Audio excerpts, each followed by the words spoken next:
So this is my friend's story, not mine. He told me this story and I asked if I could tell it on Reddit. For simplicity, the only acronym I will use is M, since they are well known. All other characters will get names. I will also be telling it like my friend is telling it. Cast M. Mark, my friend. John, flight attendant on duty. Piper, some higher up worker. IDK positions in this job. Officer, police officer. Sam, Mark's friend, getting married. So I work for an airline as a flight attendant. However, I was heading to a friend's wedding in Hawaii. So I wasn't working that week. I decided I was going to fly the airline I work for, since I knew how it worked and trusted it. So I got on the plane, no problem, we took off. A little after takeoff I noticed someone I recognize. That person turns out to be John. I was recently working on a flight with John. I see John. John sees me, and a conversation starts. We talk about our lives outside on a plane and whatnot. Suddenly M appears. Now at first she wasn't rude, just kind of joining the conversation. Weird. Yes. Rude. No. M. Oh, how do you two know each other? John. Mark and I worked on a flight together a week ago. M. That sounds fun. Mark, why aren't you in uniform? Me. Well, I'm not working this flight. M. But you're a flight attendant. You should be in uniform and serving the passengers. Me. No, I'm off this week to go to a friend's wedding. I'm not working. M. You do work for this airline, don't you? Me. Yes, but I'm off duty. M. So you do work here. In that case, could you get my child water? Me. No, I couldn't because I'm not working on this flight. M. No, you're a flight attendant, you serve me. You're not in uniform and you're refusing me service. Once this plane lands I'll have you arrested. Now John left when she started repeating the same flawed logic. Thank the Lord, he was getting Piper. Piper, ma'am, I was told you were being indecent to another passenger. Now I didn't know Piper before this, but we did become friends after this. M. No, this man is an attendant. He is the one being indecent. Me. I work for this airline, but I'm not working for this fight. I don't work this week. Piper, sir, would you like to move? Me. Yes, please. Eventually we found someone willing to switch with me. This person just happened to be M's husband, who got separated due to late booking, I'm assuming. So I lived the rest of my flight in peace. You would think it was over, but it wasn't. After we landed I got off the aircraft and was headed to the food court because I was hungry. Sam said he was running late because of traffic, no biggie. So I'm casually eating my sandwich when a police officer comes up to me. Officer, sir, you need to come with me. Now I'm worried. I follow the officer through the airport to the security office, always stuffing my face with food.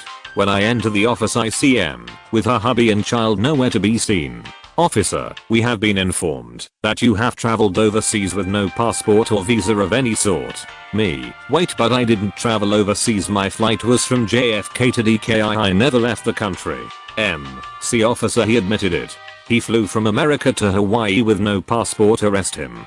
So I realized she was angry at me for whatever reason and described my appearance to an officer so they could find me and she could accuse me of illegal immigration within my own country. The officer realized that she is literally an idiot and lets me go and has her stay. I exit the office and find my friend Sam, who arrives during this ordeal. A small backstory of the people and mentioned attempt. In 8th grade I was diagnosed with major depression. My mental health declined, and around 5 months ago on Friday the 23rd I think, I had attempted suicide via overdose on ibuprofen. Obvious I'm alive, and so thankful for it. I was taken to a hospital and put into their teenage mental health ward. It was a nice place and I learned a lot of things that has helped me manage my anxiety and depression.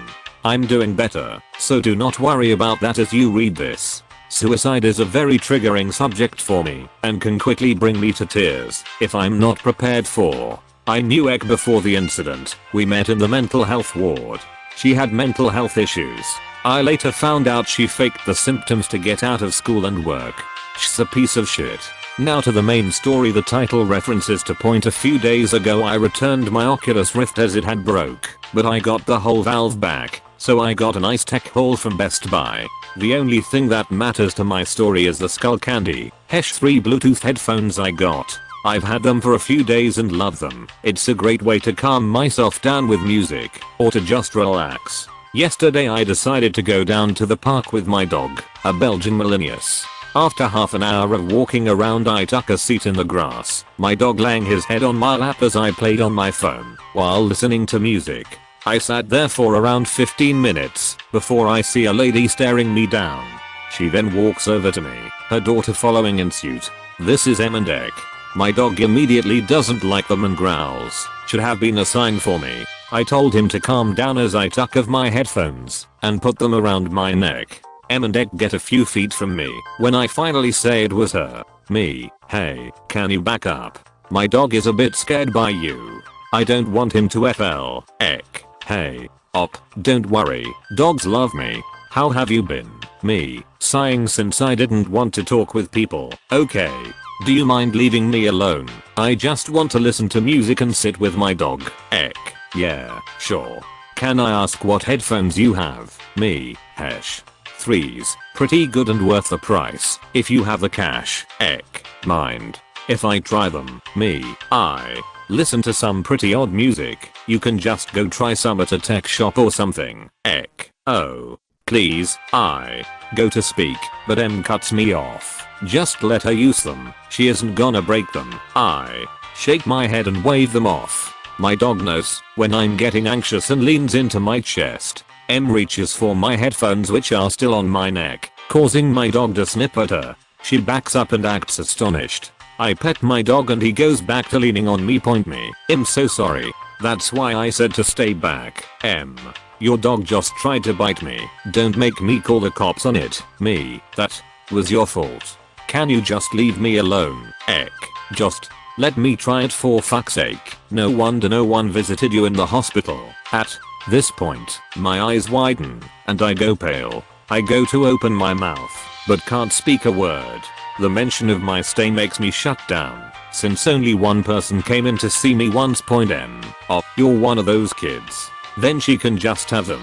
Sad people don't need headphones. I just look at her. I had let go of my dog, and he was now in a protective stance across my lap. Me, stuttering out, I'm not sad ma'am. I'm doing fine now. Your daughter was in there with me. Em, no, she wasn't. She's a happy child and would never be sad. I give her everything she wants. Apparently unlike your parents, to make such a selfish brat. Me, starting to tear up and ready to cry. What's your fucking problem? Leave me alone. No. One stepped in, because no one was there that could help. Just a few people watched as I was practically harassed in a public park. Em, what did you fucking say to me? She deserves the headphones, since she's not selfish like you. Not like you are going to need them. You're just gonna kill yourself. At this point I had started to cry. It was humiliating. It brought back all the feelings and made me feel useless as two people stood above me and I could do nothing. Ek, see, you're still sad. Now let me have them before you kill yourself. Em, no wonder no one visited you. She reaches for me again, and this time my dog nips at her and gets a small piece of her hand. She screams like I shot her and backs away screaming that my dog is insane and needs to be shot. I'm really happy my dog was there because I wouldn't have been able to do anything about it. I let my dog's leash gain slack as I could do nothing back cry and he bolted at her until his leash caught. By then she was running with her post child. He comes back and cuddles me while I hold him and cry. I went home the second I finished crying and fell asleep on the couch with my dog. That's the end of the story. I'm sorry there wasn't a satisfying ending, and they still harass me anytime they see me. I don't understand how people can be so shallow. There were more details, but I didn't want to make an essay for you guys. Otherwise, thank you for reading and letting me share my story. Okay, here's some context. I live next door to an elderly couple, two really sweet people. The husband, let's call him B for blind elder, is a blind old man of about 70. His wife, let's call her SG for sweet granny, was sick one day, so I offered to take B to the store to get some stuff. Entitled Dad is Ed. I help B into his car after saying goodbye to SG, and I drive him to the store. B always tells jokes about his condition, laughing as though he could care less about the fact that he can't see. When we get to the store, I help him out of the car and inside, allowing him to put a hand on my shoulder so I can be his eyes. We manage to buy what we need and get to the lunch meat. Since they needed some, each meat I grab as a sample I hand to B, letting him feel to see if it's the perfect size.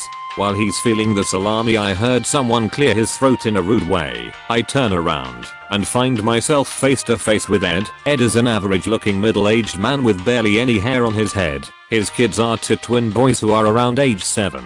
Ed starts asking us to hurry up and asks why B is touching the meat that way. I quickly explained that my neighbor is blind, causing the dad to shake his head and say something about him and his kids were in a hurry. B eventually turns around and hands me the meat he had been feeling. Then the dad gets impatient. Ed, he's probably faking it. He seems way too confident. B just let out a laugh and had the look of I'm gonna scare him. Then to my amusement, B takes off his sunglasses to show his eyes, causing the dad to back up as my neighbor stumbles towards him with his hands outstretched, yelling about how someone turned off the lights and how the world has been thrown into eternal darkness. The dad and his kids run like scared dogs, causing my neighbor to laugh so loud that he has tears in his eyes. He put his sunglasses back on and we continued shopping. When we got back to the house, B started telling his wife what had happened and how he made a big tough dad pee his pants in fear. So I saw a meme today about this woman complaining about childless people at Disney, and it instantly reminded me of something that happened to me. I thought y'all might like this story. My fiancé and I, along with my parents, took a trip to the parks in Orlando. This was last year towards the end of November. So at Uni Studios, they have a big Christmas celebration that starts in November. Every section of the park has its own little way of celebrating, so it's necessary to plan ahead if you wanna cram in a lot of the Christmas events. Now, my fiancé is a giant Christmas lover. It's his favorite holiday. The second it gets cold, he is the one blasting Christmas music and decorating. His favorite Christmas movie happens to be The Grinch, and as it turns out, the park is having a special Grinch Christmas play. Y'all, he about died when he found that out. Obviously, we had to see it. The plan was, we end the night with the Grinch play, some food, and then fireworks at Hogwarts, because I'm a fucking Potterhead, and I needs me some butterbeer. So we make our way to Hoville. Turns out a lot of people like the Grinch, and the line is giant. We wait about 20 minutes, but we miss the cutoff for the time we were aiming for. They're too full and can't accept any more people. No biggie, there's another show in a while. So we wait in line some more. Why? No. Like civilized people. So eventually, they indicate we will be let up soon. My fiancé is so pumped. It's like a once in a lifetime thing for him to get to see this. We still have to wait a bit. I guess they're cleaning and setting up for the next show. And that's where it all goes wrong. We are joking amongst each other when a woman approaches us. She's dragging with her a young child that looks so exhausted he might fall over. She's also a bit out of breath. Finally, the entitled mass speaks. She will be M, Fiang will be F, I will be me, and PW is for park worker. M, you two. Are you here by yourselves? Me, we're here with my parents. Y, M, so no kids. F, nah, just a nice family vacation. M, you need to leave. Then, F, excuse you? M, leave and give us your spots. Me, and why would we do that? M, because this is for kids. It's not for adults. And it's not fair that, just because I got here a little late, they won't let us go in. F, yeah, that's why we got here over an hour ago. The parks are crazy this time of year. M, exactly, so you'll leave. F, no, actually I think we will stay right here. M, but to me, not kid's real name, won't get to see the play and that's unacceptable. He needs this. Me, sorry lady, we got here early and waited so we could be sure to get seats. M, but this is for kids. You two should let us go instead. You're grown. Just leave and let us take your spots. Me, actually the Grinch happens to be his favorite, so no, we're gonna stay. F, sorry you couldn't be bothered to plan better. M, this is bullshit. Do you know what it's like to be a parent? I just want to give him everything he wants. But you asterisk RUINED asterisk his entire trip. Does that make you happy? You shouldn't even be here. Why would you come here if you don't have children? It's just selfish. You are selfish people. Me, we happen to like the rides and attractions. You don't have to be a child to enjoy these things. And lucky for us, asterisk YOU asterisk don't make the rules. We are allowed to be here, and we aren't moving, except to go into the show we've been waiting an hour to see. You're so rude. How could you? Listen lady, how are we the rude ones when you came here late and just expected to be let in? And now that you aren't, you expect to cut and kick us out of seats we've been waiting for. And you call asterisk US asterisk rude. No, you do not talk to me that way. I will get them to remove you. At this point, the park workers were starting to allow people to start walking towards the studio building. The M got her attention and called her over to us. These two need to be kicked out. They're using vulgar language and asterisk HE asterisk attacked me. Now, my fianc is a big guy. Tall and broad, could crush you with one hand. But has a fucking teddy bear. Unless he has a reason to get angry. Has the sweetest most lovable goof I know. So to hear her say that shit, it set me off. Me, turning to the park worker, Mom, this woman has been harassing us trying to get us to give her our seats. She's refusing to take no for an answer and she's becoming increasingly hostile. We have done nothing to her, not touched her, not yelled at her, but I would like her to leave us alone. We are trying to enjoy our vacation, and this flying harpy refuses to take no for an answer. Now, we've been waiting over an hour to see this show. Can we head inside, or are we obligated to give our seats to her simply because she has a child with her? Because according to her, that entitles her to seats that we've been waiting for. PW, you do not have to give up your seats for her. There is no such rule. Yes there is. I'm a mother, I should get to go first. It's only fair. At this, honestly, I burst out laughing. I just laughed in the cow's face. I think I was tired, in shock, and so very done. I'm sure my fianc thought I finally snapped. The M looked like I had slapped her in the face. Me, lady, just because you shoved out a human, it does not mean you get a pass to cut lines. That's not how this works. You wait in line for things. Yes, even if you have a precious bundle of joy, you still have to wait in line like the rest of us people. And it certainly doesn't entitle you to other people's seats. You should understand that before you meet someone who isn't as calm as us. Lucky for you, I have a history of dealing with mentally ill people, so let's try this another way. I put on my most condescending, slow explanation voice. Me, now, this is not the way you treat other people, is it? No, it's not. It's not appropriate to throw a tantrum like a child in a public place like this. Asterisk SHE tries to, but I an asterisk no. For once, you're going to listen when someone speaks. You aren't special. You don't get to behave like a spoiled kid and get away with it. You won't be getting our seats, and you will leave us alone. She sputtered and stomped her foot. But to me. PW, Mom, please leave these guests alone. They have already told you they will not be giving you their seats, and they are in no way obligated to. I would appreciate it if you didn't bother any of our other guests. If that is too hard, I can have security come by and escort you and your family to the exit. Please decide what you'd like to do. And then we all just stared at her. She seemed to want to argue, but she took her kid and left. Sorry, there was no crazy altercation with security, no arrests. She seemed to understand that she needed to leave us alone. Maybe she wasn't as stupid as I thought. We watched the show, which was fucking awesome, and then went over to Hogsmeade where my fianc bought me some treats to calm me down. He said he was terrified because has never seen me like that. He thought I was gonna hit her, not lecture her. All in all, it was a great trip. It sucks that little Tommy missed the show, but he didn't even seem excited to see it. He seemed exhausted and done with the day, and I wasn't about to let an entitled harpy take something my fianc had been so looking forward to away from him. I hope she has to stand in line for eternity. If you enjoyed the stories, slap the like and subscribe button for more of them, and don't forget to support the original writers with an upvote. Links are in the description. Peace out, and catch you tomorrow.